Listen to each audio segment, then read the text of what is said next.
Hoy recorremos el Bajo Aragón, donde descubriremos que la economía social y el cooperativismo pueden ser una pieza clave en el mundo rural. Empezamos en Aguaviva, con Vivo, el centro de investigación en biomateriales, que alberga 2 cooperativas de investigadores. Seguimos en Mas de las Matas, con La Huerta en Casa, de producción ecológica de huerta y de fruta. Después vamos hacia Foz Calanda, para estar con Manuela y Mermeladas a Babol. Y cerramos con Javier Franco, el único productor de melocotón ecológico con denominación de origen Melocotón de Calanda, y además es socio de la cooperativa La Calandina, donde distribuye sus productos. Esperamos que os guste mucho.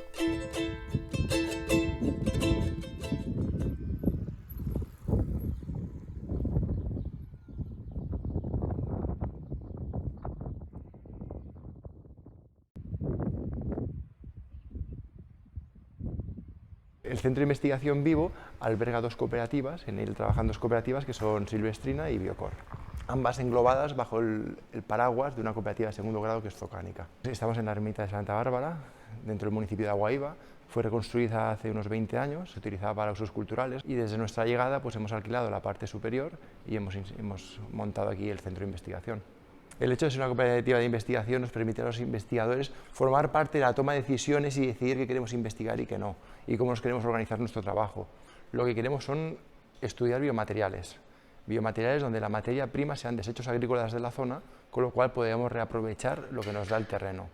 Estamos en un mundo en el que cada vez se solicitan más materiales biodegradables, que no sean contaminantes, que sean sostenibles, renovables, y este material que desarrollamos aquí está compuesto únicamente por plantas de diferentes especies y hongos. Tiene muchas aplicaciones y mucho potencial de cara al futuro. Uno de los requisitos de la línea de investigación en la que estamos trabajando es desarrollar nuestro producto dentro del marco de la economía circular, buscando desechos originarios de la actividad agraria o agrícola y que no tengan un gran valor o directamente que no se utilicen para nada, pues recoger estos materiales, procesarlos y generar con ellos un producto que tenga un valor añadido, una utilidad, un nuevo uso, y cuando su uso o su vida útil llega a su fin, puede ser abono orgánico o se puede simplemente deshacer en cualquier lugar sin contaminación de ningún tipo. Por ejemplo, para el micelio hemos desarrollado 2 modelos de cascos de bicicleta, para los cuales hemos diseñado tanto el modelo en sí mismo como los correspondientes moldes para su producción. Tenemos 2 biólogos, un biotecnólogo, un ingeniero industrial, una química, una diseñadora industrial, y son todos perfiles muy jóvenes y gente de la zona. Estudié diseño industrial en Zaragoza, en Unizar, y máster de diseño y fabricación de producto en Castellón de la Plana. Para mí, en lo personal, ha supuesto una mejora súper importante en la calidad de vida. He podido adaptar mi trabajo a mi vida y no al revés, y eso debería ser una oportunidad que tuviera todo el mundo que quiera regresar aquí a la tierra. De alguna manera queremos demostrar que en la España vaciada, que en el medio rural, se puede hacer la actividad de I+D. Bueno, es toda una experiencia y una oportunidad poder trabajar como investigador en un pueblo de Teruel. Tenemos 3 proyectos en marcha: madera densificada, micelio y tinta de impresión en 3D de celulosa. Hemos empezado casi todos un poco de cero, tanto en la búsqueda de información como en la experimentación, pero los resultados con tan poco tiempo que llevamos son alucinantes y estamos consiguiendo piezas que realmente ya podrían ser de utilidad en algunas industrias. El enfoque más importante que le estamos dando es hacia la construcción para sustituir unos materiales que son de una eliminación muy difícil. La versatilidad del material es muy amplia y siempre estamos abiertos a nuevas aplicaciones y aplicando la creatividad a la investigación. Claro, a veces parece que la ciencia sea cosa de científicos que están encerrados en sus laboratorios, ¿no? Ahí queremos abrir la ciencia a la ciudadanía y que todo el mundo pueda participar de ella. La madera densificada pretende sustituir elementos de construcción como puedan ser vigas, disminuyendo su tamaño y aumentando su degradabilidad, así como sustituir pequeñas piezas de herrajes o aplicado a automoción en forma de composite o piezas de alta resistencia para, por ejemplo, bicicletas.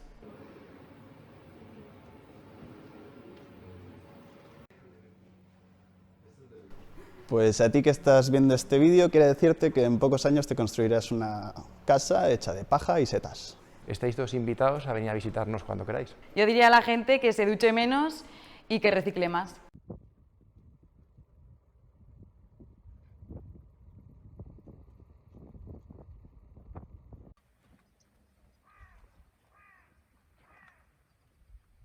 Más de las Matas es un municipio de unos 1.300 habitantes. Antes estábamos en 1.500, pero la población ha descendido en estos últimos años. Ahora otra vez, a raíz de la pandemia, está aumentando. Pertenecemos a la vega del río Guadalope. Nuestras huertas se riegan con ese agua del río Guadalope y parte del río Bergantes. El agua es importantísima en todos sitios, pero aquí en el mar la tenemos y abundante.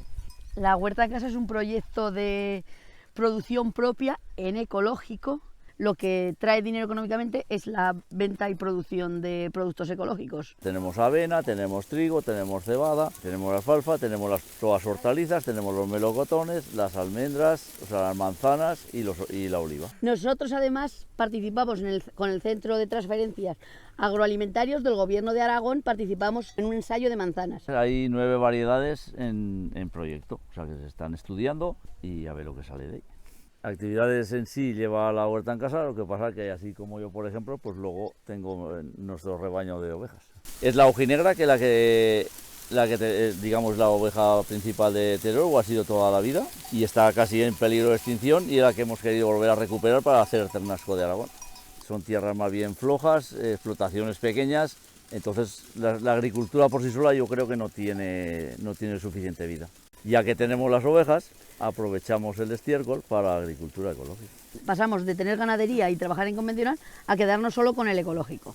Y cerramos el ciclo. La oveja se come el pasto y oxigena la tierra con bezas y tal.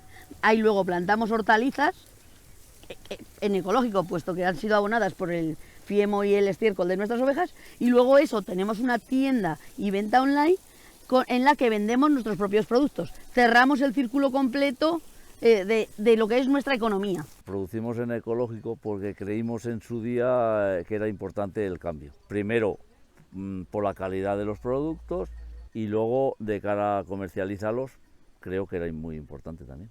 Yo creo que los pequeños productores, el que no se lo sepa comercializar es carne de cañón. No queremos nadie, o sea, no lo producimos y no lo vendemos. Es la única manera de poder sacar una pequeña rentabilidad a lo que producimos. Sí, participamos en los 3 agromercados que hay en Teruel. El agromercado Norte Teruel de Andorra, el agromercado Bajo Aragón y el agromercado agroecológico y artesano de Valderrobres. Los 3, yo creo que sí que es importante. La gente no está concienciada de la producción en ecológico. Nos damos a conocer. Durante la pandemia nosotros seguimos manteniendo la tienda abierta y el comercio online. No se quedó nuestros clientes en ningún momento sin servir. Cadenas más grandes se quedaron sin producción porque servían a las ciudades más grandes y los pueblos no les servían. Y nosotros con nuestros excedentes, hablo del comercio en general pequeño, apoyó a esas grandes cadenas y no se quedó ningún pueblo sin servicio de alimentación. Yo creo que eso se le dio luego un valor, que estás ahí y eres una parte importante del papel en los pueblos y en el mundo rural. A ti que estás viendo este vídeo, si estás pensando en pasarte a comer en ecológico y sano, no esperes, no te lo pienses más, pásate ya. Es la comida del futuro, por decirlo de alguna manera, y que debes de verla.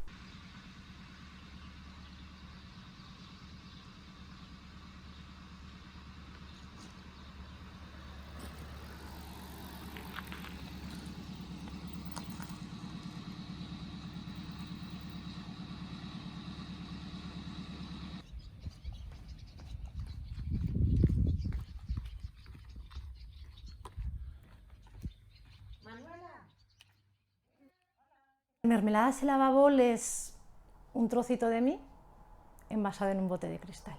Mi pueblo es Fozcalanda, tiene unos 200 habitantes en la comarca del Bajo Aragón turolense. Elaboró 72 variedades de mermelada, las cuales solamente llevan fruta, azúcar y especias. Fuimos la primera empresa que elaboramos mermeladas en la provincia de Teruel y luego pues han ido incorporando otras empresas y bueno, nos vamos apoyando en la lejanía, pero nos vamos apoyando. Que la verdad es que no es muy buen momento para celebrar, pero yo estoy súper encantada de llevar 10 años con mi gran ilusión. Comenzamos a elaborar mermeladas porque yo pienso que lo que nos venden por ahí no es mermelada. Es un poquitín de fruta con un montón de ingredientes que no son muy sanos y naturales. Entonces yo lo que quería es dar a conocer las mermeladas que se habían hecho toda la vida en los pueblos, las que hacían nuestras abuelas, para que nos transportaran a ese lugar de nuestra infancia donde comíamos mermeladas de verdad.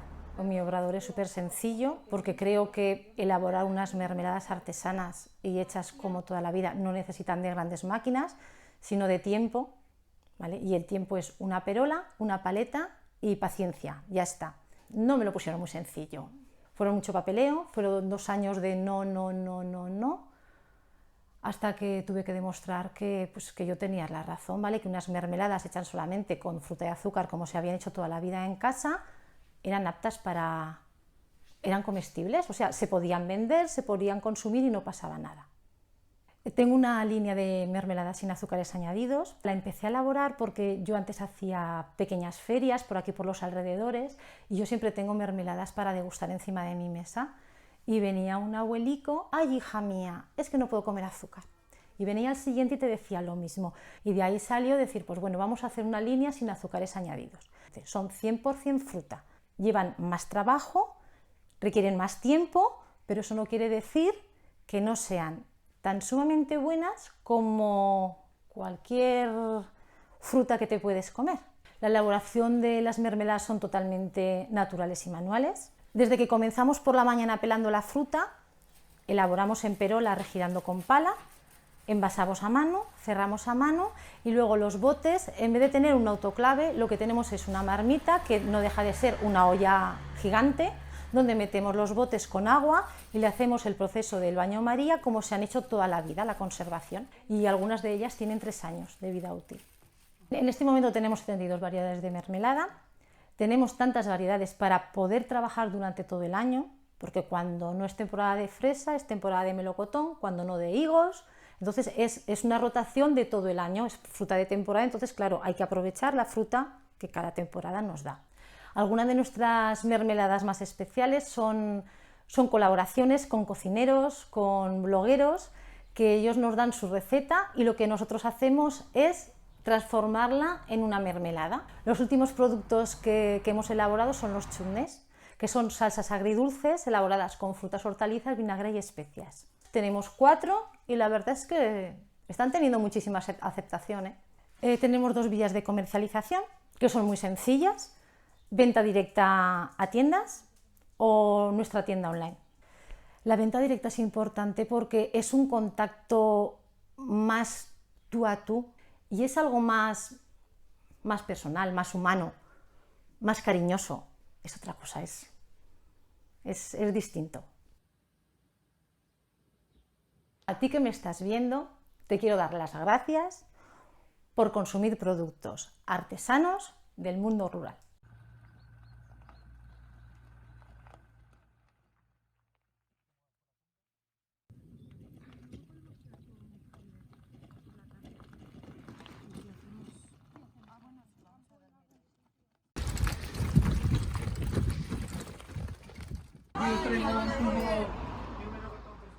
Melocotón de Calanda es conocido por sus cualidades, por su sabor, por su aroma, y eso se lo ha aportado pues tanto el terreno, el clima como el agua y la latitud en la que está. Yo produzco melocotón de Calanda ecológico, tengo aceituna de variedad Impeltre, toda en ecológico, y almendra, largueta y marcona también en ecológico. Puedo decir que soy el único productor de melocotón ecológico en denominación de origen de melocotón de Calanda en Calanda. Produces en ecológico porque un día te planteas y añoras ya lo que era la producción antigua de la explotación familiar y aquel melocotón que se fabricaba y se mimaba con ese cuidado y con esa exclusividad, con el principio de que podría fracasar porque sabía lo difícil que es. Aun siendo lo difícil que es, ni me lo imaginaba que era tan difícil.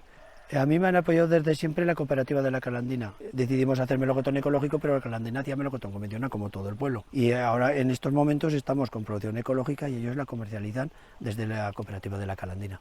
Pues aquí cuando se producía el melocotón se hacía melocotón en pequeñas cantidades. Empezó el boom del melocotón y entonces yo dije, bueno, pues ¿por qué no otra línea? Una producción que la mimas más, que la tratas mejor, menos industrial. Entonces salirnos de las 3 variedades que hay sin perder los baremos que marca la denominación de origen, pero no solamente esas 3 variedades, sino yo creo que en Calanda nos tenemos que preocupar un poco más de recuperar variedades para tener más variedades. Hemos perdido como una poca de identidad, pero esa identidad yo creo que se está recuperando porque yo veo que la gente tiene ganas de recuperar y experimentar con variedades que más o menos eran buenas y a ver su comercialización cómo va. Tenías que plantearte cómo envasabas ese melocotón. Y yo tenía muy claras las ideas. Las ideas eran que ese melocotón no podía llevar plástico, no podía llevar de nada. Con madera y con su propio papel. Con la misma bolsa con la que está embolsado, lo hacemos de alvéolo. Y se trabaja melocotón a melocotón. Lo que no se echa para zumos o para destrío y lo que no se echa para envasado. Hacemos calidades de diferentes calibres, de tamaño, y también si es primera o segunda. El principio del embolsado fue por la mosca, que empezó en Valencia, hasta que llegó aquí a estas latitudes. Y a raíz de esa idea vinieron aquí unas valencianas y enseñaron a las mujeres de Calanda a embolsar melocotón. Sobre todo cuando pasas de las parcelas de convencional a ecológico, la transición es complicada y difícil. ¿Para qué nos vamos a engañar? ¿Es posible? Sí. ¿Animo a la gente? Sí. Pero que se preparen. Algunas noches no van a dormir con el pulgón como me ha pasado a mí.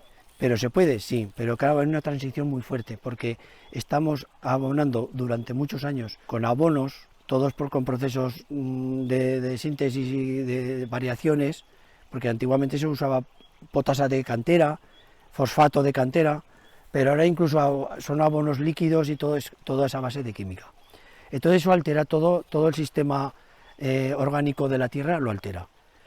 Se usan una montonada de herbicidas, que los herbicidas, para que la gente que no está metida en el campo, es simplemente una sustancia que no deja crecer nada verde. Si no deja crecer nada verde, no puede ser bueno. Es de los productos más malos que hay para la tierra, los herbicidas. Pero en convencional se tienen que usar, porque las plantaciones se tienen que hacer rentables y no puedes dedicar todo el laboreo y segado de hierbas y cosas de esas de mano de obra que cuesta mucho dinero. Han quitado unos herbicidas con unas materias activas y han puesto otros, y lo único que hacen es renovar. Y estas materias activas que ahora están autorizadas, dentro de unos años pues no estarán y sacarán otras materias activas. Esa es la realidad. Son todos sistémicos porque si no, no actúan y eso penetra todo dentro de la savia. Sí, que hay una teoría que dice, es que hay que alimentar a la gente, pero se puede alimentar a la gente sana. Lo que pasa es que es más difícil y vamos a lo fácil. Pero si todos nos pusiéramos de acuerdo, se podría hacer una agricultura ecológica, pero todos en coordinación, sin hacer modificaciones de síntesis en la química. Y tanto los agricultores de práctica como las escuelas agrarias, como las universidades donde se preparan los ingenieros, si queremos una agricultura ecológica necesitamos gente formada. Los primeros, los que estamos ahora sufriendo, vamos prueba, error, prueba, error. Pero lo más complicado y lo más difícil en la producción ecológica en melocotón es controlar el pulgón. Estoy haciendo pruebas con diferentes clases de semillas, todas ecológicas, cardos, unos cardos que sacan unas flores azules muy llamativas, y al año que viene quiero poner más flores, para ver si poco a poco puedo controlar el pulgón. Pero es que el pulgón no es problema para el ecológico, es que también es un problema para el convencional, porque los productos que están tratando ahora en el convencional les han quitado agresividad porque eran muy tóxicos, y el convencional también va hacia una agricultura que poco a poco irá reconvertiéndose a la agricultura ecológica, porque son las directrices de Europa. Pero claro, eso es una progresión que se hace poco a poco y los labradores ya la están sufriendo. Para avanzar en la agricultura ecológica yo lo tengo muy claro, necesitamos más gente formada y eso necesita una coordinación entre el trabajador de campo. Hay que preparar a los jóvenes para una agricultura ecológica, si realmente queremos agricultura ecológica, y después los técnicos y profesionales desde las universidades y la investigación, todo eso en coordinación. Un labrador solo no puede. Si intentamos hacer 4 tomates y 4 verduras, vale. Pero si queremos alimentar a nuestras personas, a nuestros ciudadanos con agricultura ecológica, necesitamos la ayuda de todos. Y cuanto más inteligencia, mejor. Cada día la gente está más sensibilizada, pero falta aún todavía mucha sensibilización con el producto ecológico. Y un cambio de mentalidad, tanto de los productores como de los consumidores. Porque esto de que la agricultura ecológica es cara, esto es todo relativo. Porque todo depende de dónde quieres destinar tú el dinero. Lo que dices de biodinámico, Javier, también utiliza el calendario lunar para... Bueno, pues yo voy a mandar un mensaje a todos los que estéis viendo este vídeo. Se puede alimentar a la humanidad con agricultura ecológica, pero necesitamos el esfuerzo de todos. Como veis, la unión hace la fuerza y por eso la economía social construye futuro. Seguimos pedaleando por la soberanía alimentaria.